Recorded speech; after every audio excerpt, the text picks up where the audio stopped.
C'est maintenant. Il n'y a plus de temps à perdre. Il faut commencer. Le dictionnaire Robert nous dira que commencer, c'est faire la première partie d'une chose. Faire exister quelque chose après y avoir pensé. Saviez-vous que vous êtes le premier ordinateur que la Terre ait connu? Le premier prototype, la première machine industrielle que Dieu a créée, c'est vous. Un jour, mon père m'a dit, « Fils, ton pain se trouve dans ton cerveau. » Waouh! Vous devez réfléchir.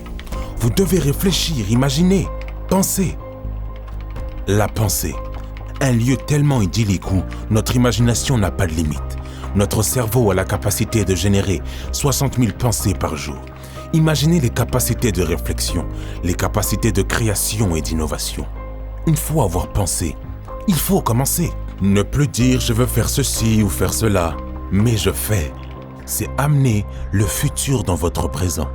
La plupart des gens ont une langue bien pendue pour dire ce qu'ils aimeraient être ou faire plus tard. Mais ils oublient de commencer. Maintenant, que faites-vous de ce projet?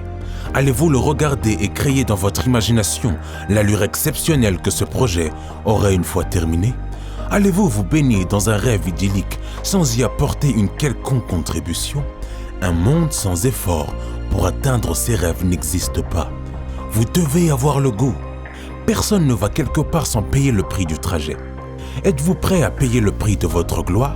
Écoutez, personne ne vole le train de la réussite. Tout le monde a son ticket. Il n'y a pas de fraudeur. La réussite ne se vole pas. Elle demande un travail acharné.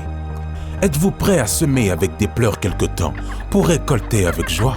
Alors commencez. Oui, commencez. Commencez cette éducation que vous parliez pour vos enfants. Commencez ce projet d'architecture dont vous parliez. Commencez ce projet dont vous avez discuté avec un ami sur la terrasse de votre jardin. Commencez cette relation si vous y voyez une belle histoire d'amour. Commencez à être cet homme ou cette femme que le monde admire. Commencez à être ce sportif professionnel sur qui tout le monde serait prêt à parier. Il est temps de changer vos j'aimerais en des je veux. Il est temps de passer du spectateur à l'acteur. Il est temps de passer du passif à l'actif. De la pensée à l'action. Il y a un fossé.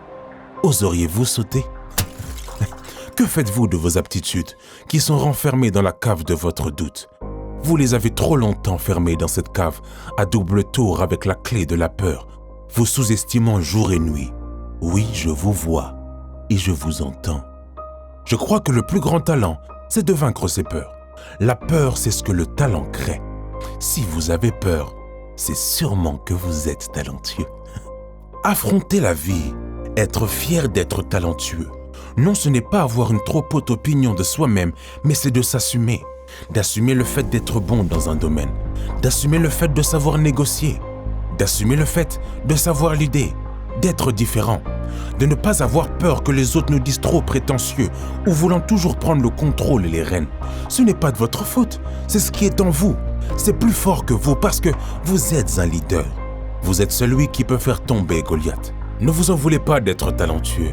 Allez-vous gâcher tout ce que vous avez à cause de ce que les gens peuvent vous dire? Laisseriez-vous le regard des gens vous tétaniser de la sorte? Deux fois, la seule raison qui nous empêche de commencer quelque chose, c'est la peur d'échouer devant soi, mais aussi surtout devant les autres. S'il y a quelque chose à retenir, c'est que vous réussissiez ou que vous échouiez, les gens autour de vous parleront toujours, parce qu'ils sont spectateurs de votre vie. Et à la fin, ils sont promoteurs de votre histoire. Alors osez, commencez à écrire cette histoire que les hommes vous racontaient dans les écoles, dans les bus, sur les terrasses, à la télévision. Et si votre nom paraissait sur la première couverture du journal de votre pays? Au-delà d'être connu, ce sont des vies que vous inspirez par votre parcours incroyable. Vous parlerez de vos doutes, de vos peurs, de vos échecs et maintenant de votre réussite. Imaginez le nombre d'enfants et de jeunes qui pourront croire en voyant votre parcours à la possibilité de réussir même au milieu de cette société et d'un système instable. Le but n'est pas d'impressionner les autres, mais de les inspirer. Ça y est, je crois que vous arrivez à vous projeter. Maintenant, achetez un cahier, écrivez votre vision en détail, dessinez-la, regardez-la suffisamment et surtout, commencez maintenant. La vie ne tient qu'à un fil ces derniers temps. Il serait intéressant de vivre comme si demain n'existait pas.